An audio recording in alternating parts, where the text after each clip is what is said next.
Hello, everybody. Welcome back to my podcast, YouTube, whatever you want to call this thing. But what it is I'm super fascinated talking to super interesting people, and I met Kirsten a while back ago. I don't know if it was like 5 years ago or something like that. If you want to talk about somebody that's like that, when you're around them, like you can feel this energy, like this power.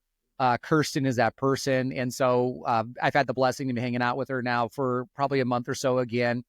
And just through the conversations that we've had, they're just, it's iron sharpens iron. She's so sharp and so inspiring. And the ambitions that she has to make an impact in the community through several different things is super cool. So I am blessed to come along beside her and engage with her and help with those things in any way that I possibly can. And I'm like, man, you gotta be on the podcast because of what you do and how you do it and the value that you provide.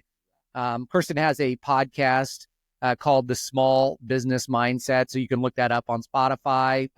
It's on YouTube as well, but I think you primarily had been focusing on Spotify for the last year or two, I think, if I remember right. She has an amazing episode on there right now that she just dropped. There's this amazing guy on there. You might want to check it out because he has lots of magnificent things to say on that podcast. So with that being said, because I've already said too much, Kirsten, how are you doing? I'm good. Shameless plug for Anthony Blanco. All good. All good. Yeah. So you and I were talking and it was like, okay, so like you could share those things, but sometimes I hesitate saying, oh, like I hesitate sharing those things while while we're talking, because I'm like, I don't want those nuggets to come out without being on record, right? Sure. On Oh, yeah. video. Yeah.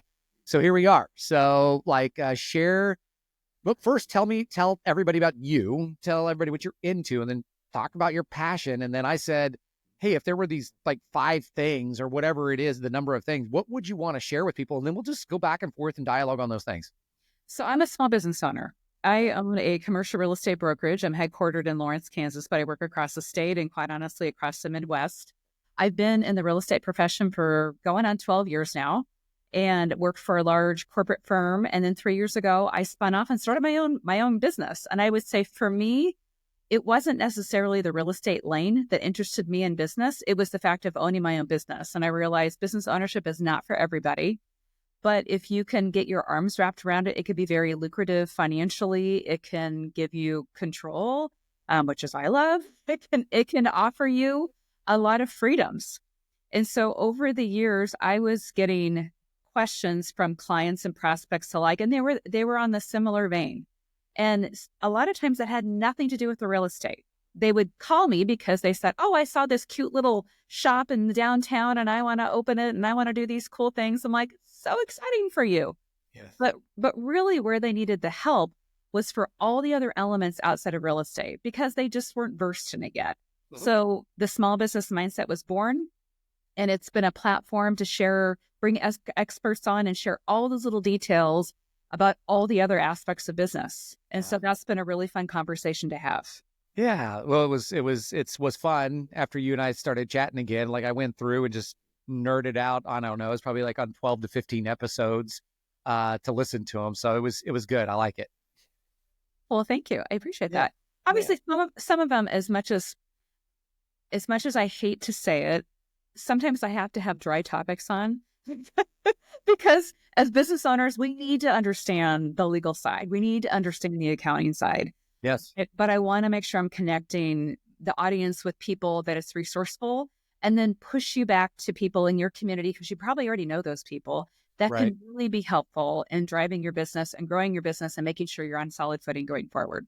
Yeah. Yeah. I know that there's doing what I do. People will be like, well, what should I do this for taxes and that for taxes? And I'm like, like I can tell you what you should do for taxes, but don't ask me the detail on questions on taxes. You can go ask the tax guys on taxes. That's right. Yeah. That's right.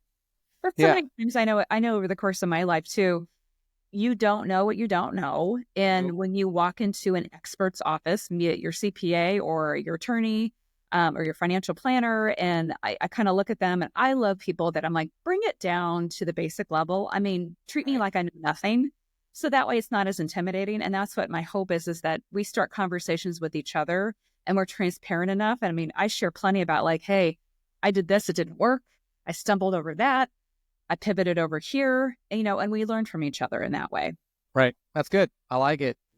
So tell me about like the five things. So what are not five things all right now, but like what are some of the most important things or aspects that you would say as a business owner, people that are looking to maybe they overlook things, like what are the five things that you would say are hyper important? Absolutely. I know most businesses start with a good idea. And if you've listened to my podcast a time or two, I like to use donuts as an example because I think everyone has probably had a donut in their lifetime. Yes. So let's say you're somebody, not me, somebody that makes amazing donuts in your home kitchen. And they are wonderful and they are artistic and they're flavorful and your friends and family just love them. And people are like, you should open a donut shop. Oh, yeah. Yeah, let's do it, right? But really, your area of expertise is in making the donuts. I mean, and Right. honestly, it's very common. And I don't care if it's donuts or you operate a tech program or you sell tires. I don't care what it is, but that is your lane. And that's phenomenal. And so what I'm here to guide you in is the fact that when you get outside of that lane, you need to really have a plan. And so I would say, number one thing, understand who you're marketing to and who your customer base is. Because if you're making donuts in your home kitchen, for you to make money doing that, your customer base is not your family and friends, even though they're probably your biggest supporters and your biggest cheerleaders, and that's wonderful. But when we get outside of that space, you need to do the research, and there's so many free tools where you can tap into this. Who is going to buy your product or service at the end? Yeah. And so get finite on that. And I have a whole bunch of resources on my own website and that I can share that kind of put you into context of putting together that business plan and truly understand granularly all those little elements. Because what I find is that a lot of people, they have a great idea and they're so excited and they call me for that cute little space on Main Street. And then we get to talking. I'm like, you're not ready. And the last thing I want to do is help anybody, even though I'm in real estate and that's how I make my money is through transactions. Yeah. I don't want to put you up to fail because if you're not successful, then I'm not successful because I wouldn't be in business this long if I just threw people into spaces and took their money and said, bye, good luck to you. I mean, that doesn't help anybody. So first things first, get yourself up for success. Identify who's going to be the end consumer of the product or service you're selling. Yeah, I want to touch two couple things in there. And number one is what Kirsten was sharing was people would come to her looking for a space. So she'd be like, oh, there's a space on Main. And she's like, okay, tell me more about that. Why are you looking at a space on Main? I want to open up donuts. Right. And she is, I would say, protective of the human. Right. So she's like, instead of just trying to sell, like, yep, let's get the contract done. All right. Good luck. Right. Because we all know that if you get in over your head, it can be a very exhausting, demoralizing situation. You sign that lease, you buy that building, whatever ends up happening, you are now locked in for anywhere between 2, 3, 4, 5, 6, 7, 8, whatever many years. And it becomes very sticky to try to get out. What was an inspired idea, but not a well-executed plan, because we move forward with inspiration, but inspiration is great, but it won't keep your business open. Right. Right. And hands down. And so what I see is, like, for something like a donut shop, I always ask this question: is there a market for what you're trying to sell, which is essentially what you're saying, or are you trying to make the market? Yeah. And I don't think people go down that thought process very much. So are they wanting the donuts, or are you trying to make people want the donuts? And I always tell people, like, either one is fine, but they're very, very, very different paths. Absolutely. Right. So what's your thought about, like, what I just shared in regards to, is there a market, or are you trying to make the market, and then what that might look like for somebody? Absolutely. And so think about restaurants in the town that you live in. And a lot of times there's restaurants in multiple markets. And I think of one, if you've heard of the restaurant chain Qdoba. They're a competitor to Chipotle. Mm-hmm. Qdoba is interesting because Qdoba is not as popular as Chipotle nationwide, and you'll see them show up in different markets. But for whatever reason, and I don't know, you and I live in different markets, Qdoba does really well in Topeka, Kansas. Qdoba failed in Lawrence, Kansas, which is 20 minutes down the road. Yeah. Why is that? Right. And that's where you need to dial into the market research. Why is their concept different and appealing to a certain demographic and to others? Because really, even though our towns are 20 minutes apart, we have very different demographics. Oh, yeah. Very different demographics from an income, from an age, all those things that can really play into exactly why a customer would want to buy from you. Mm-hmm. So one amazing resource I always love to share with everybody is the Small Business Association or Small Business Development Centers. This is a free federal service. They're all over the country. I bet they're close to you in a community that you're in, meaning these are offices and experts that are there to support small businesses and can do that market research. So what I suggest you do, ask them to do something called a void analysis. So if you're opening a donut shop, I've actually worked with a lot of clients on this thinking, okay, I'm getting ready to expand. Maybe they're getting ready to open that third location. Yeah. Is this a good zip code for me to go in? Is this a good corner for me to go in? What did the demographics say? Is there a propensity to buy what I'm selling in this area of town? And they can tell you the analytics. They can tell you how much people are spending on that product type in a 50-mile area. And then you can bring it back. And so you can really get focused on where you need to be and where the market is. Because sometimes you might find out, I had this great idea. And you're like, you know what? Coffee is a great example. Vape stores are a good example because those are really popular things. And you might find that your area is way oversaturated. So maybe you push the pause button on that, and thinking where you need to go into, unless you can figure out a way. And then on the flip side, you can differentiate yourself enough on the product or service that you're selling outside of your competitive advantage. And you have enough of a following and enough of a buzz going behind it that it can fly and you can outperform your existing competition. Because what I hate to see people do too is that I love the enthusiasm and they're like, I'm convinced this is something that's going to fly. There's lots of ways to launch without launching, without space. Yes. Which is a lot lower risk than going and investing because your second biggest expense for your business is going to be your space outside of your personnel. So you're going to have employees and it might just be you, but then your space expense. So if you can launch as low risk as possible, not saying there's no risk, but that's a way to kind of look at those two angles of that. Understand the analysis of where you need to be, where your competition is, and where the velocity is for sales. Conversely, if you're not wanting to do that route, you think, I feel like I have a unique enough product, understanding how you can launch and get it's almost like pre-book sales. You're getting some pre-energy before you then invest in this space. So that way you're getting into the marketplace and getting momentum before you're physically there. Yeah, it's interesting you say that. So when Evie and I started our first location, Smoothie Shop, we actually, when I say we, I mean Evie. Evie spent almost 12 to 18 months. We had a Facebook page. And so we had a Facebook page called Soulfire Nutrition. And what we did is we marketed on Soulfire Nutrition way before we had a physical space. Evie went to go set up on-site lunchtime, either deliveries or like an on-site, more or less, bar where she'd set up for like an hour to 90 minutes. And in doing that, we ended up growing our Facebook page from from 1,000 to 5,000. I think it's a little over 5, maybe close to 6,000 right now on our Facebook page. But what you're sharing is we did a ton of nourishment, market saturation, market awareness things, got out into the community, all the businesses that were around different locations that we thought we might open up to. And then when we opened, like we were, I would say we were in the black, so we were profitable in the third month. Wow. And, but we had already built a large customer or client base that was ordering on a regular basis. So all we had to do is take that awareness in coming to them and have them come to us. And so we just transferred that client following to a physical location.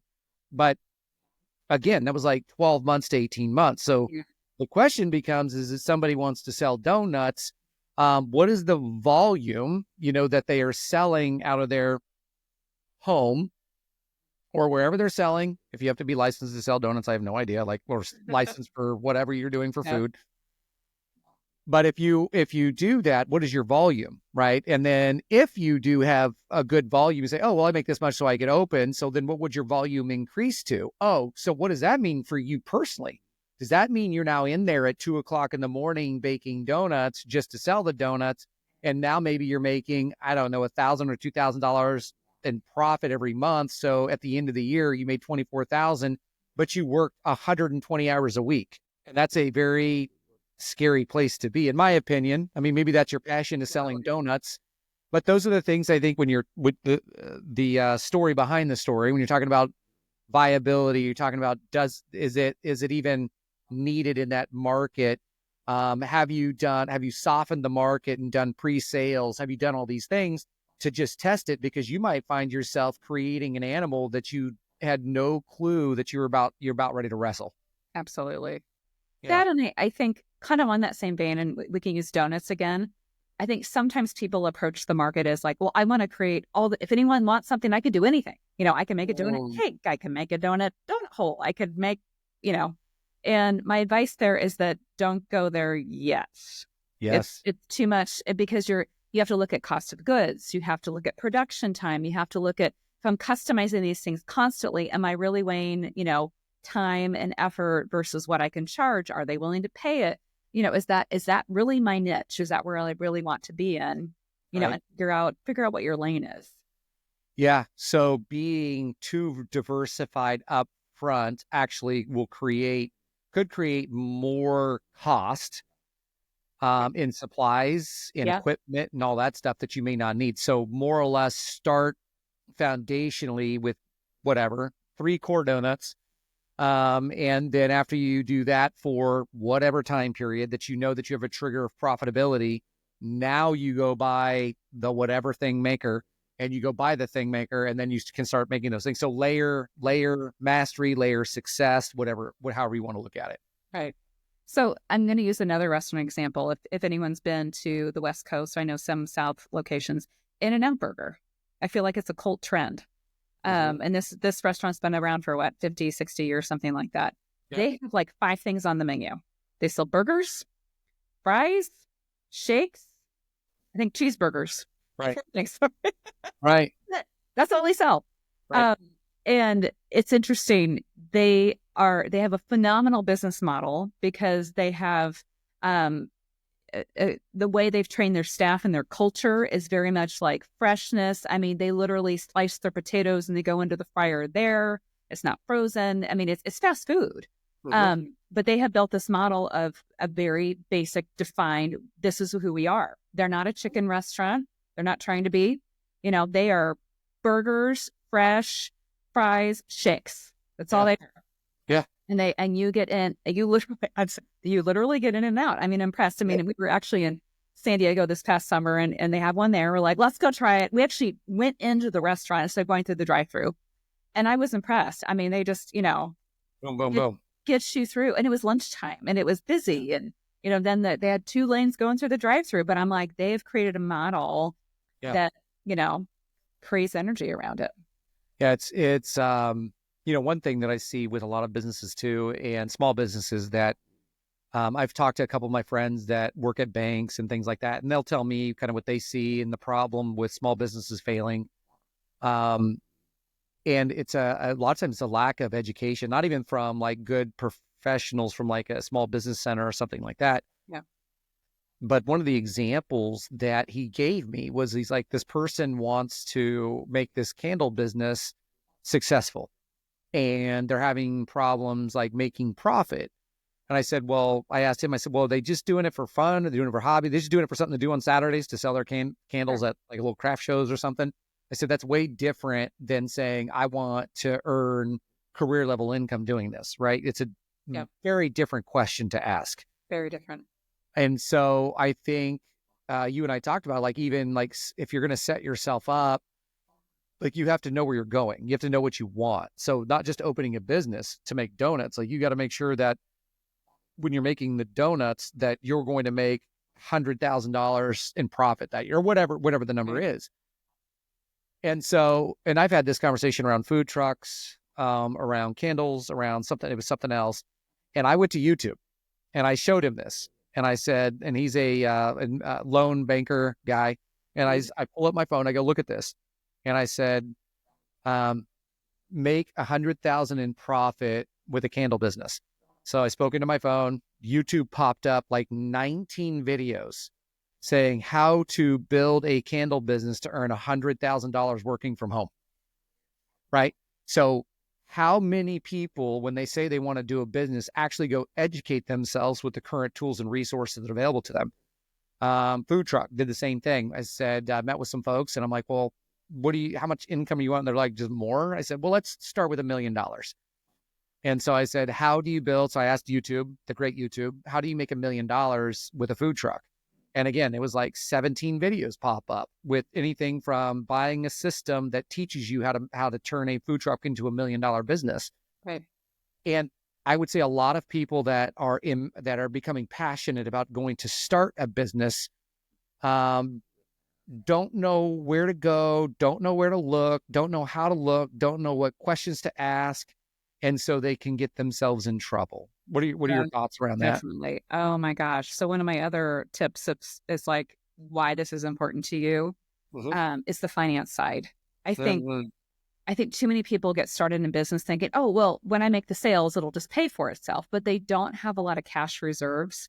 And quite honestly, my advice is that, I mean, similar to like your personal financial worth, you need that emergency fund. And Right. Anthony, I'm thrilled that you and Evie, were profitable in 3 months, but all the pre-work you did made you that way. That's right. I would say, and COVID's a great testament of business success financially. I mean, how many businesses we saw in the first few months fail because their doors weren't open. And as much as I hate to say it, those businesses would have failed within the year anyways. If COVID didn't happen, nobody should have to shut their doors down for a few months and fail. You should have a lot more capital than that. Right. So to really understand what that is. And part of it is that make sure you have knowledge in all the aspects of the business operations. Even if that's not your expertise, you need to understand all that. Because if you don't and you're relying on, well, so-and-so does that. Okay, well, what if so-and-so leaves? Or what if so-and-so embezzles from you? Or what if so-and-so forgets to pay the invoice or the staff or whatever? You need to understand all of that and how those things work together. And so many people, they just don't want to. They don't want to go through the work to do it. So, So here's something. I don't know if I've ever shared this with you. I share it with a lot of other people, but I don't know if you and I have had this conversation. So, we started our first smoothie club. It was called Excel Nutrition and Fitness. I allowed somebody the responsibility that they wanted to help. I allowed somebody the responsibility to build an Excel spreadsheet that would track our P&L and stuff like that. It wasn't an accountant. It was somebody else that had a business. So I'm like, oh, well, they know. And so I let them run this Excel spreadsheet. And then on the other side of the Excel spreadsheet, Evie was spending the money as far as like supplies and things like that. I was paying, we put everything on our time on our, at that time on our Southwest card so we could rack up points. So she was spending the money and I wouldn't even look at the card. I would just go drop like $5,000 on it, be like, oh, we're good. Oh, we're good. Oh, we're good. Oh, we're good. And thinking that was probably going to pay off, whatever. So a couple things happened at the same time. Is one, I went into FedEx Kinko's to go print something for $3. And so I used my Southwest credit card. And that was on a Monday, and it came back and they said, oh, it's been declined. I'm like, there's no way it's declined. And they're like, it is, it's declined. I'm like, there's something wrong because there's $36,000 of credit on here. Yeah. And I said, we pay off in my mind, I was like paying off the credit card every month because I wasn't paying attention. And so what ended up happening is I called them. They said, well, actually, your $36,000 and your credit limit's only $34,000. So we just already extended it $2,000 and we can't extend it anymore. And I'm like, well, we ended up finding out a couple things. Is one, the spreadsheet was wrong with our P&L. So instead of it showing that we were in profit, we were actually losing. I think it was like $700 to $1,000 every month. But since we were putting things on credit as opposed to our bank account. Yeah. It was stalling the failure of the business that wasn't profitable. Does that make sense? That makes sense. And so a very valuable lesson that we learned is exactly what you just shared, as far as saying as a business owner, just because somebody else can do whatever things they are, you are 100% responsible, and don't blame other people. Like, take responsibility that you have to know what's going on. So I don't blame the folks that we put in charge, because we are the business owners. And if we put them in charge of that, then we made that decision. So it wasn't their fault. It wasn't their fault at all. It was our fault. So that was a very expensive and valuable lesson that we learned. And now we are, so to share it with everybody on the podcast today, like, learn that lesson from what Kirsten is sharing, and learn it through personal pain and heartache and stress and anxiety and depression of the garbage that we had to go through coming back from that after we had to shut down that first one for 18 months building back, because it sucked. And Kirsten's already said she doesn't want to see people go there. I don't want to see you go there, because I've had to deal with that personally. And I'm very protective as well, just because I got kicked in the teeth. And I don't want anybody else to get kicked in the teeth. Right. That's tough. But, in some respects, I think our failures are always learning opportunities for us. Oh, for sure. And sometimes you can't learn it any other way, as much as I hate to say it. And, you wouldn't wish that upon somebody. But, sometimes those processes, it's like, I get it now. I totally get it. And you're that much stronger going forward. The other thing I think about is business owners, sometimes our pay isn't consistent. I mean, my pay is not consistent in real estate. I mean, I'll have quarters, low quarters, all that kind of stuff. So as business owners, it's very tempting sometimes. You might have $100,000 sitting in your bank account. Yeah. Wow, that's a lot of cash, right? Yes. You're like, oh, I can do all these things. Yeah. And I want you to pause. And so I read, one of my favorite books is called Profit First. Okay. And if you haven't read it and you're listening, please check it out. If you're a small business owner, or quite honestly, I mean, there's anything you can apply it to, quite honestly, but it allows you to say, okay, how do I separate out my bank accounts for my business to make sure that, yes, I'm getting paid as an owner, but I'm also covering all those other elements, and I'm prepared. So you're not just getting a windfall and you're like, the world, and surprise, it's gone. But it allows you actually to be more profitable, because you're being directive and decisive about how the income's coming into your business. So in those months where, oh my gosh, the supplier couldn't deliver because of supply chain logistics, or, oh, that donut catering event fell through, you have the cushion to get you there, because you've made a plan for it. Mm-hmm. Absolutely. And that's where, just protecting yourself with that cushion, because for the most part, many small businesses, they're not profitable until at least year 3. Mm-hmm. I mean, even if they're operating in the black, maybe they're breaking even, but they're not truly showing a profit. I mean, so understand that you're going to have to give yourself some time, and you're going to have to figure out a way. How am I keeping the doors open? How am I getting staff paid? How am I paying for inventory and supplies? And maybe I'm not taking an income for the first 3 years, but then eventually you're going to get there for it. But, that's kind of a testament to yourself. Set yourself up for that way. Well, I think you said something that's very important, is not taking the income for the first 2 or 3 years.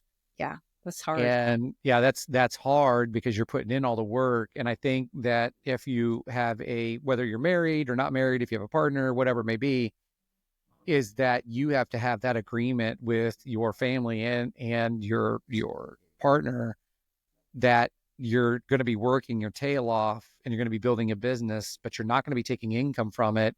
Yeah. So don't have a high expectation that, like, there's going to be this huge amount of money rolling in just because we own a business. That is a lot of stress to put on a first-time business owner, or somebody opening a new business, because it is difficult, and sometimes the money isn't there.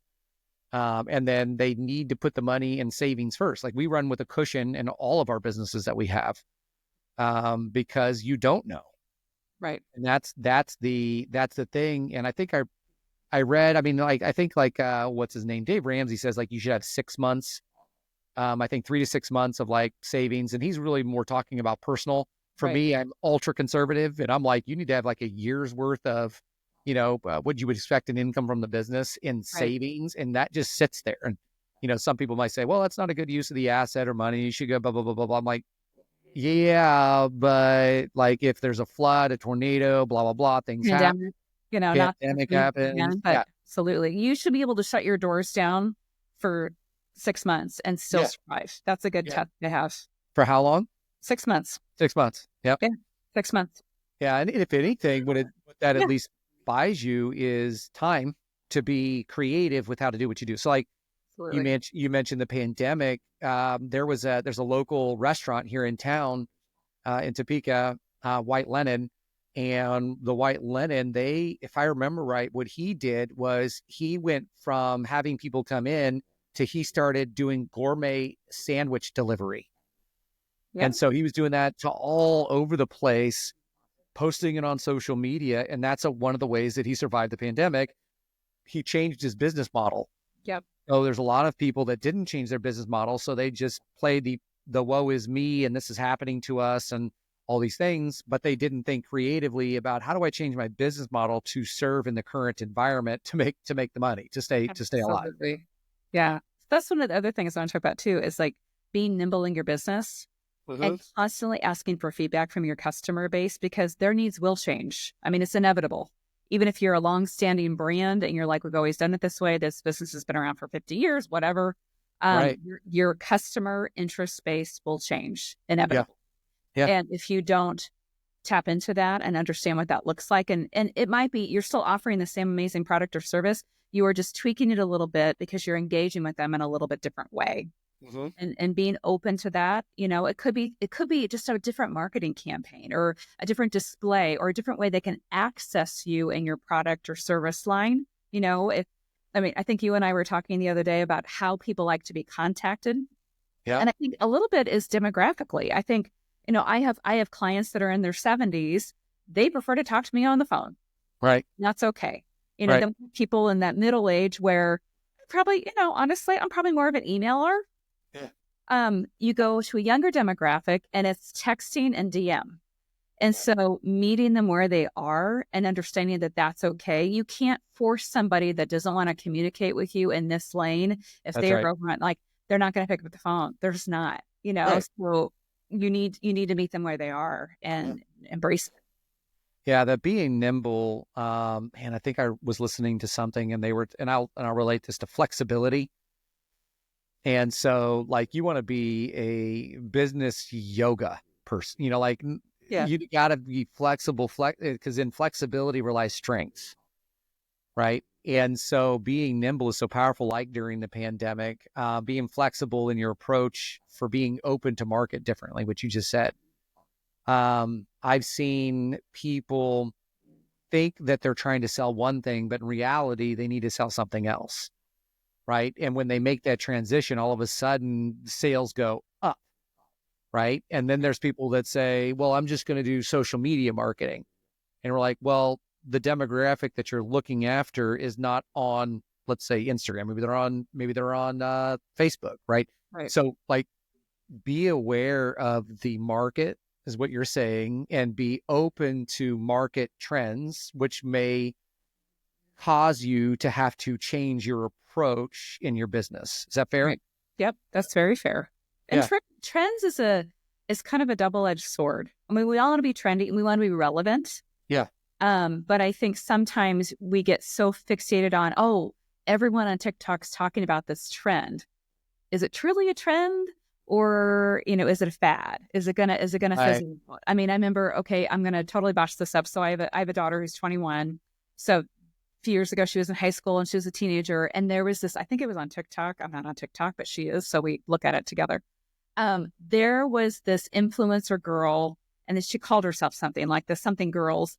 And she promoted the heck out of hydro flasks, the insulated hydro flask. Okay. And she promoted that. And then she had this funny little saying she did. I'm sure somebody's gonna be like, it's those girls. I'm sorry, I can't think of it right now. But she promoted a variety of products, none of what she invented herself.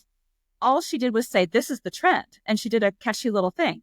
So Hydro Flask sales went through the roof. And I'm looking at this going, I hope she's calling Hydro Flask up and getting some monetary reward for promoting the crap of this thing, right? For sure. Yeah. Because then we all know, if we're watching the insulated cup, journey, Stanley cups are now the thing. Right. And so this girl, to my knowledge, kind of went out of business. I mean, she's not exist anymore. I'm like, she she jumped on something, but she didn't evolve with the market. And Right. it's continue to offer something innovative and new, and it's not, I mean, it's an insulated cup. That's all it is with a Yeah. different label on it, Yes. but it's just something that we can relate to is that why were mom jeans popular in the 90s? Yes. Were not. And then now they're back again. Yeah. So why is this trend? Yeah. Yeah. It's, Yeah. the Stanley Cup thing is funny. Like, I refuse to buy a Stanley Cup. And I've got, and this is probably like why I need to go sit on somebody's couch in a psychology office somewhere. But anytime like something is a trend, I'm like, I'm just not doing it. Like, I'm not buying like, if you got me a Stanley Cup, I probably would hide it in my cabinet. I'm not using it Yeah. until it's out of trend. And then when it becomes out of trend, then I'll use it. I don't know why. There's something wrong with me, Kirsten. Right. Well, I think it has to do with if I think about, I've heard financial planners tell me, invest in the products you use. Mm-hmm. So if you think about trends, and if you understand your audience enough, like, is a trend appealing to your audience, or do they more like, this is what I know and use and works and is high quality, and this is my thing. So for example, I'm going to go to fashion a little bit. My body type looks best in a pencil skirt type of silhouette. I don't look really good, I don't think, and maybe more of an A-line or an empire waist. It doesn't fit my curvy figure very well. But you see trends come and go, and I see people, as an example, friends of mine, gals in my world, that are wearing the trendy thing, and I'm like, that's cute dress, but your silhouette looks so much better in this. It's maybe more of a classic style, but we're so afraid of embracing, like, this is what is my true path. This is where this fits me best. This tells it displays me the best. It makes me look the best. It helps me brand myself the best. But they're so fixated on the trend. But when reality, if we are our true selves and we are in our comfort zone, we just bucked the trend. We just rose above the trend because we get it. We get ourselves and our audience so much better. And that's where it's like, get off the trend bus, figure out what you do best. Yeah. And I think that, I mean, as you look at what you've talked about for business already, it's like, find out what you do best and execute that at the highest level with your blinders on of what's trendy. Yes. Right. Yeah. Because I think chasing trends can be like, I hear this, I've heard this before.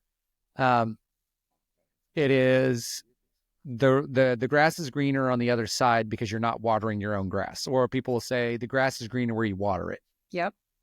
Right. And so I do have friends that are business owners that will chase trends, and they'll start doing this thing, and they'll make this thing, and they'll start doing this thing. And then they'll say, why isn't my business successful? Like, you've never done one thing for a 9 to 12 month period of time to prove whether it is good or not good. Right. And I think social media has actually caused a lot of the, let's call it business ADD, right? Business ADHD, where people, if they don't feel like they're following a trend or a fad, that they are not doing what's best for their business, mainly because is that they more or less being duped into believing that that's true. Yes. Yeah. Yeah.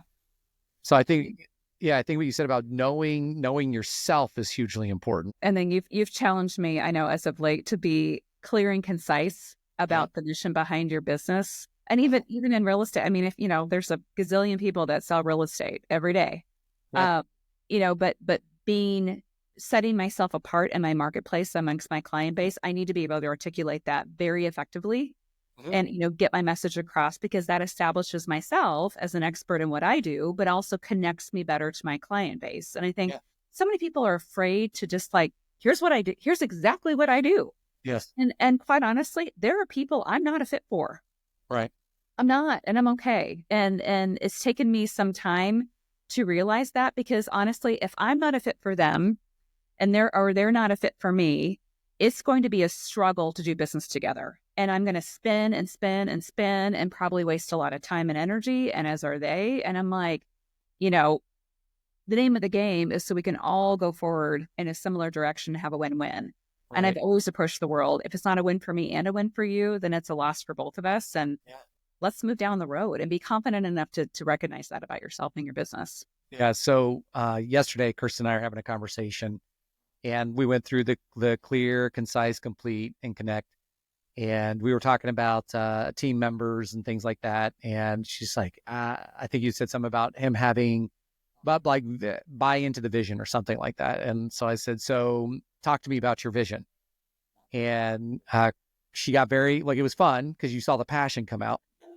And I said, describe it to me. So she started just going on like this 4-minute thing. And I said, so are you clear? She goes, I kind of am. I said, well, if you have to think and say kinda, then are you clear?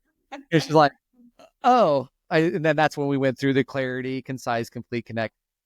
And so like, I know what I would say that Kirsten was clear on is her impact that she wants to create in the community. Right. But the clarity in her, how she does it, she's probably clear on, but how she communicates it in a concise manner probably was not. And so if we can clearly, concisely, completely communicate to ourselves with the mission and vision of our businesses, then we can clearly communicate it to other people, whether it's team members or whether it's the community. And there's huge, huge power in that. When, when I asked Kirsten again next time and I said, okay, tell me about your vision. And she's like, boom, boom, boom, boom. Like she just nails it. And and I know that you've done this probably with other things, but like when you say the thing and it feels good, you just feel this like internal strength. Does Yeah, that sound fair? absolutely. Yeah. Sounds so fair.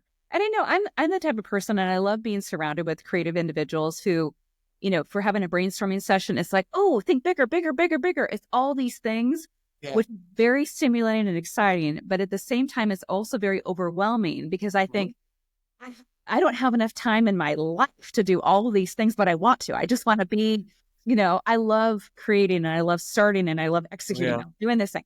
But you're absolutely right. When it comes down to it, it's like, where does your true strength lie? Mm-hmm. And where should you be applying those efforts in your time that you have? Yes. Because we can get I think of all the volunteerism that we all do, whether you're serving on boards or committees, you're raising money or you're, attending events, and those are great. And they need you. They need people like you. But I know what I've realized about myself for the past few years, I need to back that up because even though I'm so passionate, I'm probably trying to, I'm probably diluting my efforts because I'm trying to be in all the places and coordinate all the things. And, Yeah. and I would have much bigger impact, moving those bigger boulders forward than trying to sprinkle the pebbles around them all the time.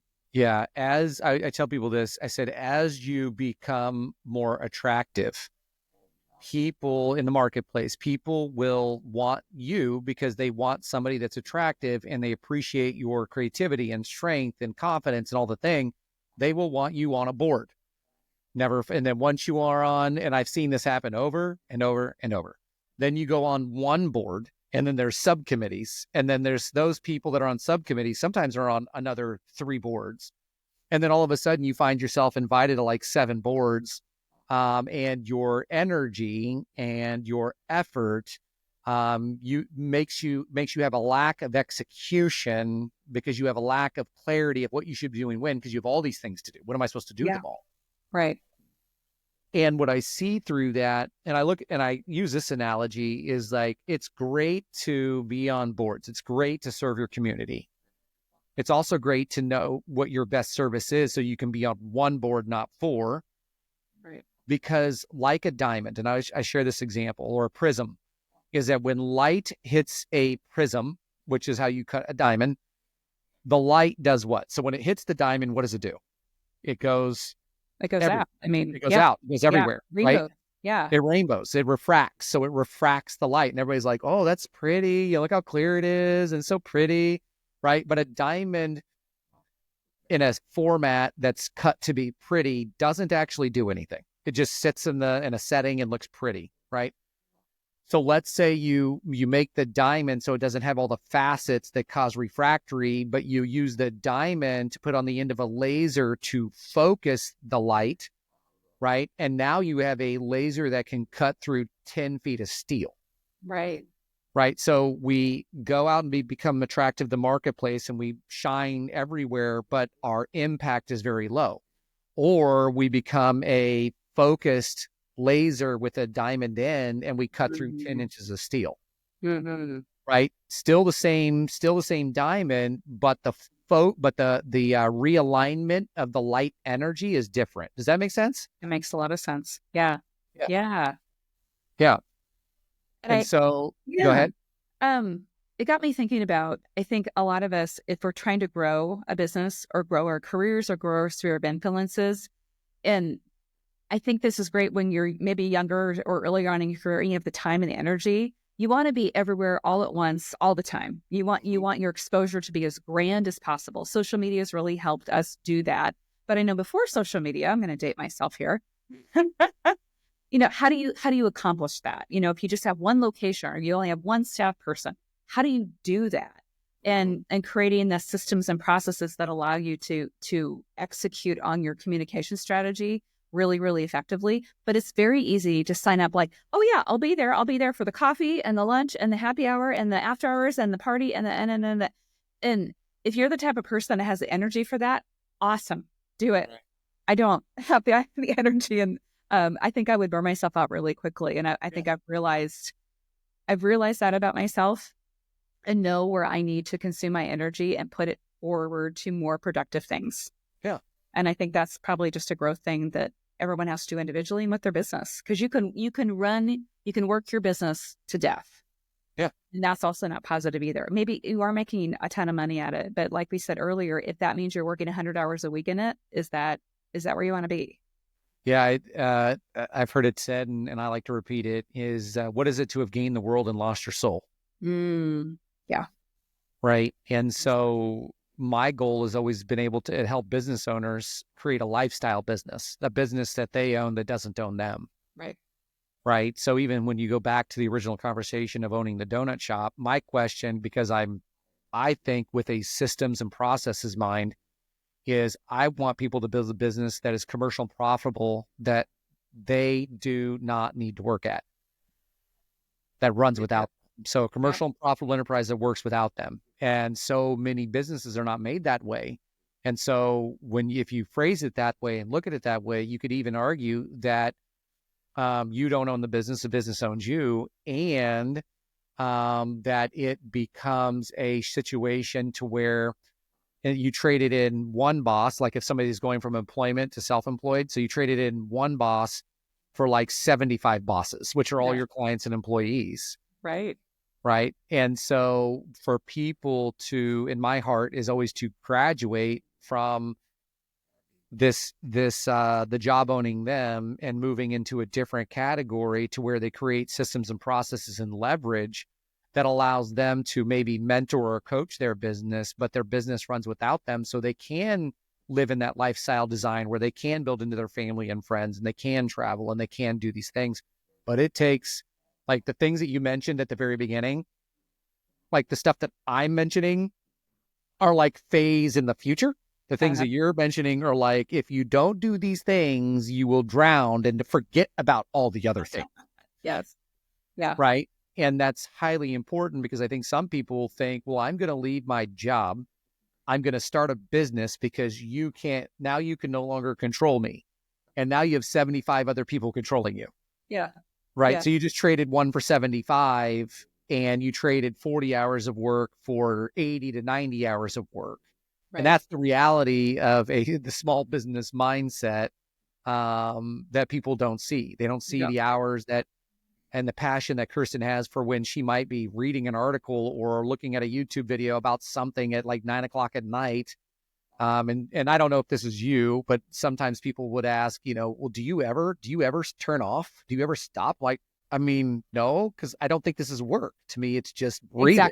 Exactly. It fuels it. And I'm somebody that's built, like, I have a hard time sitting still. Yeah. I like to be constantly thinking about, like, what's the next phase of my business? What's the next creative step I could take to enhance my connectivity, provide value to my clients, things like that. It's interesting to me. Yeah. Like I said before, real estate's just the lane. Real estate's the vehicle, and how I execute on that. Yes. I get to do, I've created my business in a way where I am so much more than a real estate agent. I'm an advisor. And that's what gets me going every morning, and why I want to meet with clients. I'm like, I'm curious. I'm like, ooh, tell me more. Yes. And how can I, not that I can do the work for them, but how can I be a resource to you and be a catalyst to say, I see this over here, go in this direction, investigate that. Have you thought about this? And then they go and they fly, and it's amazing. But when you talk about like, the work controls you, I would say when I made the switch, so before I got into real estate, I was in banking, and I had a wonderful job for a wonderful organization that had wonderful team. Everything about it was great. But I left it because I had maxed out my salary, and I had 401k and I had benefits, and it was wonderful. But I was looking for more, and I was like, I never want to be in a job where I feel like my talents have a cap. That's right. And thus my income has a cap. I'm like, I need to be growing. I can't sit still. It's not for everybody. But when I made the switch into real estate, I've never worked harder in my life. Yes. And it was very rewarding. I mean, there were moments where I'm like, oh my gosh, I remember my husband saying to me, he's like, well, you can always go back and get a job. Mm-hmm. I'm like, I don't do that. I was in. But I know we also kind of covered the fact, on the financial side, when I made the switch from that salary benefits job into real estate, it took me 6 months to make the plan for it. I mean, we had savings. We took out a home equity line of credit. We made that plan to make sure that the mortgage got paid and everything like that, because I did take a pay cut in that first year. I was kind of, getting up and running, and then we rose. I'm so glad I did, because I wanted to take money out of the equation. I knew that for me to work effectively, I needed to make sure I had that cushion enough on the side where I wasn't approaching my business in a fear-based mindset. Because when you approach it that way and you're desperate, oh my gosh, that immediately goes onto your client base, and they're like, whoa, wait a minute, what's going on here? I mean, you're really trying to hard sell me, and it should never be that way. Yeah. So just getting in that frame of mind and realizing that if you truly love what you do and you identify your purpose in your business, it's never work. Right. And even though I think about all the vacations we've taken, and thankfully I'm now in a career that provides me with the financial wherewithal to take amazing vacations. Yes. I work on every vacation I go on, but it might mean I plug in for an hour a day. But then I say to myself, isn't it amazing? I get to go on these great vacations because I can plug in for an hour. I mean, wow, it's amazing. And you have to look at it that way. I get to, not I have to. I get to do these wonderful things. Yeah, we went to Costa Rica in January, and we were there for, I think it was like 10 or 11 days. And people were like, are you going to turn it off? I'm like, turn what off? They're like, well, are you going to just completely relax? I'm like, me relaxing is getting up still early in the morning and going to the gym, working out, and going to breakfast, and then sitting in a lounger for like 9 hours, watching YouTube videos on how to grow businesses, reading books on human behavior and psychology, and napping. It's like a constant cycle of those things. Yeah. And they're like, but why don't you just turn it off? I'm like, I'm like, man, I got to learn these things, because it just fires me up because I have a heart to serve others. And so I want to make sure that for me, that I know all the things, so that way I can be there to serve somebody else in a whatever way I'm there to serve them. Right. And that's not work. So to ask me to turn it off would be like saying, don't follow your heart and your passion. Right.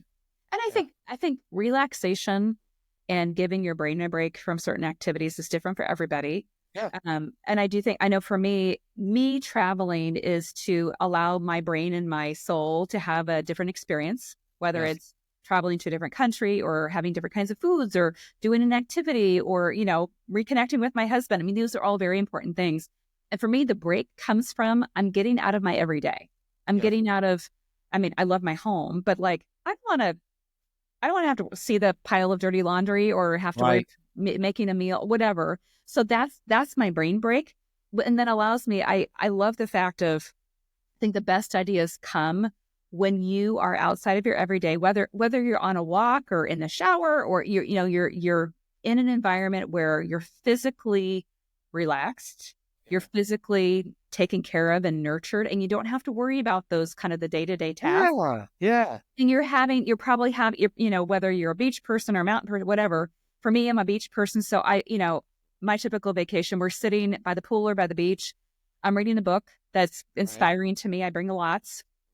We're sipping on some fun, fruity drinks, and I'm having a conversation with my husband, and I'm gazing out the waves, and the best ideas come. Yes, they do.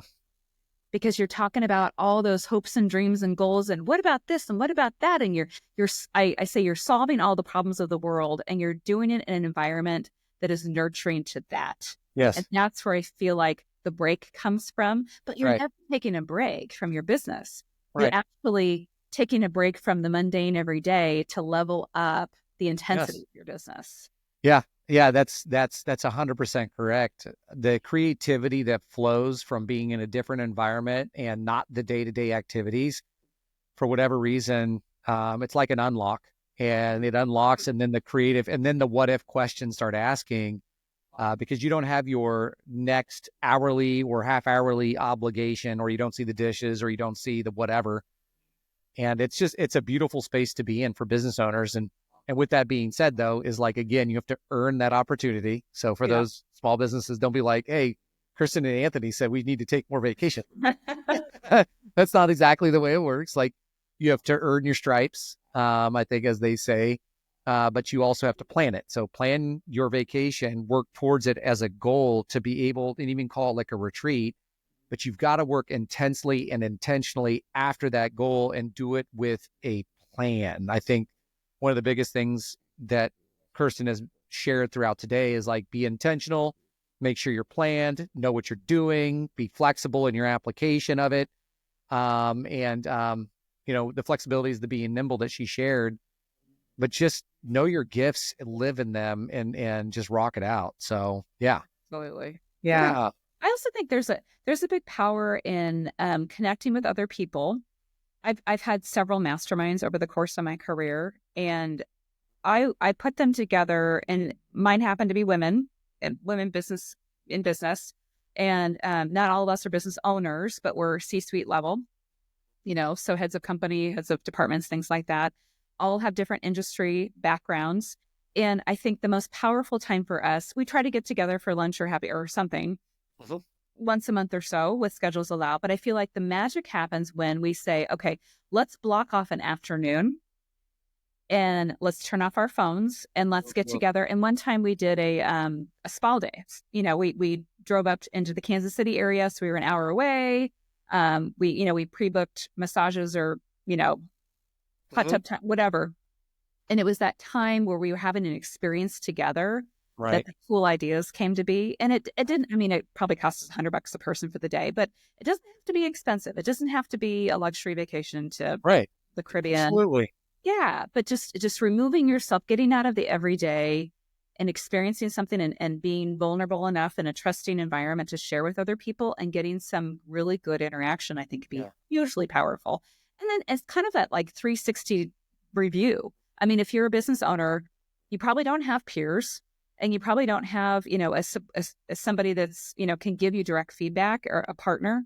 But engaging with people that can be kind of I call them my personal board of directors, that know you well enough, that can point out, have you thought about this? Maybe this is a blind spot for you. Have you considered looking into this? And then you can dissect it together, and that can create a really, really good peer support system for your business. Right. Yep. Love it. So we're going to be wrapping up because, and Kirsten, I've said this before, I think on your podcast, we said the same thing, is that we can literally just like keep on talking. And so what I want to do is just wrap it up in like, are there any parting thoughts that you might have? Any last things? If people want to reach out to learn more about you, just like, what do you want to leave people with? Yeah, absolutely. So jump on my website. It's kirstenflory.com. I have all kinds of resources. I have some free tools. I know at this time of year, we're kind of hot and heavy into thinking about goal planning for next year.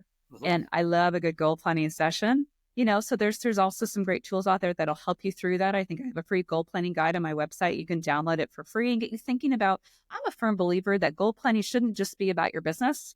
It should be about all the facets of your life, because, we're multifaceted people. And thinking about if there's something personal that you're trying to overcome, that could definitely impact your business as well. So getting clear, using Anthony's words, and what you want to go forward with in 2025. Yeah. Awesome. I love it. All right. With that being said, Kirsten, I know that you and I will be talking about all kinds of other things creative via texting with our other friend That's Danielle. right. So I know that I'll talk to you soon. And for everybody that's listening to this, we hope that you've gotten value. And as a small business mindset, man, take this stuff that was shared today by Kirsten and take it to heart and really be patient with yourself, be patient with your business, be intentional, and basically be planning. So with that being said, without further ado, you all have a great rest of your day, and we'll see you on the next show.